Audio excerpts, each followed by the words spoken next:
হযরত শামীল আলাইহিস সালাতু ওয়াস সালাম যখন বললেন নেতা নির্বাচিত করেছেন কে? আল্লাহ। নেতা হওয়ার যোগ্যতা তার মধ্যে আছে। যোগ্যতা কয়টা? দুইটা। এবার তিনি বললেন তিনি যে আসলেই নেতা এবং নেতা হওয়ার যোগ্যতা তার মধ্যে আছে, তার একটা প্রমাণ তোমাদেরকে দেখায়। সুবহানাল্লাহ বলেন। সুবহানাল্লাহ। তার প্রমাণ হলো কি?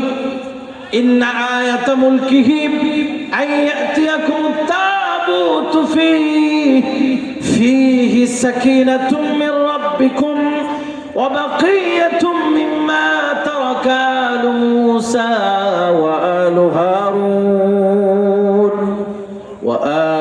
হারুন তাহমিলুহুল মালাইকা ইন্না ফী যালিকা লাআয়াতাল লিল মুমিনিন।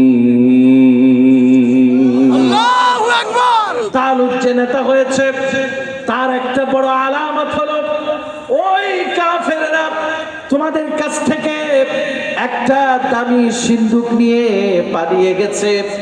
ওই সিন্ধুকের মধ্যে ছিল হযরতে হারুন, হযরতে মূসা আলাইহিস সালাতু ওয়াস সালামের অনেক স্মৃতি বিজড়িত জিনিস।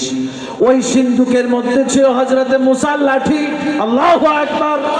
ওই সিন্ধুকের মধ্যে ছিল সমস্ত নবীদেরকে যেই প্লেটের উপরে রেখে, সেই প্লেটের উপরে পানি রেখে নবীদের অন্তরকে পরিষ্কার করা হতো। ওই প্লেট, ওই পেয়ালা ওই সিন্ধুকের মধ্যেও ছিল। ওই জন্যে ওই সিন্ধুককে যেখানে রাখতো বনি ইসরাইল, ওখানেই তাদেরকে আল্লাহ পাক রহমত দিয়ে বিজয়ী করে দিতেন। আল্লাহ পাক তাদেরকে বিজয়ী করে দিতেন। সুবহানাল্লাহ।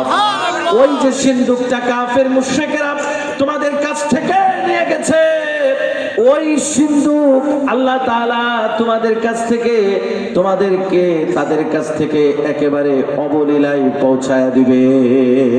সুবহানাল্লাহ। ওই সিন্ধুক তাদের কাছ থেকে তোমাদের কাছে অবলীলায় চলে আসবে। ঘটনাটা কি এবার একটু লক্ষ্য করে। এই কাফের মুশরিকেরা সিন্ধুককে যুদ্ধ করেছিল যখন বনি ইসরাইলের উপরে। বনি ইসরাইল বুঝছেন তো, মূসা আলাইহিস সালাতু ওয়াস সালামের কওম, যাদের কাছে নবী শামীল এসেছেন এবং যাদের কাছেই নবী একজন নেতা বানিয়ে দিয়েছেন তালুতকে। ওই কওমের নাম কি? কথা বলেন। ওই কওমের নাম কি? বনি ইসরাইল। এই বনি ইসরাইলের উপরে যখন কাফেররা আক্রমণ করলো, আক্রমণ করে তারা চিন্তা করলো যে বনি ইসরাইলের এত শক্তি আসে কোথা থেকে। এরপরে তারা আবিষ্কার করলো যে তাদের শক্তির পেছনে সবচেয়ে বড় কারণ হলো ওই সিন্ধুকটা। কারণ সেই সিন্ধুকে আছে মূসা আলাইহিস সালাতু ওয়াস সালামের স্মৃতি, সেই সিন্ধুকে আছে হযরত হারুন আলাইহিস সালাতু ওয়াস সালামের স্মৃতি, সেই সিন্ধুকে আছে সমস্ত নবীদের অন্তর পরিষ্কারকরণের পেয়ালা। এই জন্য আগে বনি ইসরাইল রাখো, আগে সিন্ধুককে চুরি করে নিয়ে যাও। সুবহানাল্লাহ।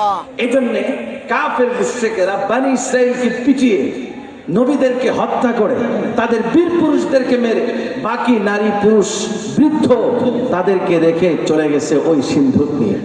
সুবহানাল্লাহ পড়ে। সুবহানাল্লাহ। এবার সিন্ধুক তো আনতে হবে।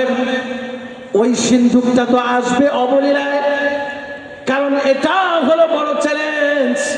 ওই সিন্ধুক যদি আসে তাহলে বুঝতে হবে তালুত আসলে আল্লাহর পক্ষ থেকে নির্বাচিত একজন নেতা। সুবহানাল্লাহ পড়েন। সুবহানাল্লাহ। আল্লাহ তাআলার কৌশলের বাহিরে কোনো কৌশল নাই, আল্লাহর কৌশলের উপরে কোনো কৌশল নাই। আল্লাহ পাক এমন কৌশল করলেন, আল্লাহু আকবার, আল্লাহু আকবার। ওই কাফের মুশরিকেরা ওই সিন্ধুকটা নিয়ে বিরাট বড় এবং তাদের প্রধান মূর্তি ওই মূর্তির নিচে রেখে দিয়েছে। যেই সিন্ধুকের মধ্যে হযরত মূসা আলাইহিস সালাতু ওয়াস সালামের লাঠি, যেই সিন্ধুকের মধ্যে নবীদের স্মৃতি বিজড়িত ইস্তেমাল করা জিনিস, যেই সিন্ধুকের মধ্যে নবীদের অন্তর পবিত্রকরণের পেয়ালা, ওই সিন্ধুক মূর্তির নিচে রাখা। সকাল বেলায় তারা ওই সিন্ধুকটাকে মূর্তির নিচে রেখে সবাই বাড়িতে চলে গেছে। সারাদিন অতিক্রম করে সন্ধ্যার পরে তারা রাতের বেলায় ঘুমিয়েছে। সকাল বেলায় যখন তারা ওই সিন্ধুকের কাছে এসেছে, তারা দেখতে পেল ওই মূর্তিটা মাটির নিচে পড়ে আছে, আর সেই মূর্তির মাথার উপরে আল্লাহ সিন্ধুক উঠায়া দিয়েছে। আল্লাহু আকবার। আল্লাহু আকবার। মূর্তি নিচে, আল্লাহর নবীর ব্যবহার করা জিনিস উপরে। আল্লাহু আকবার। আল্লাহু আকবার।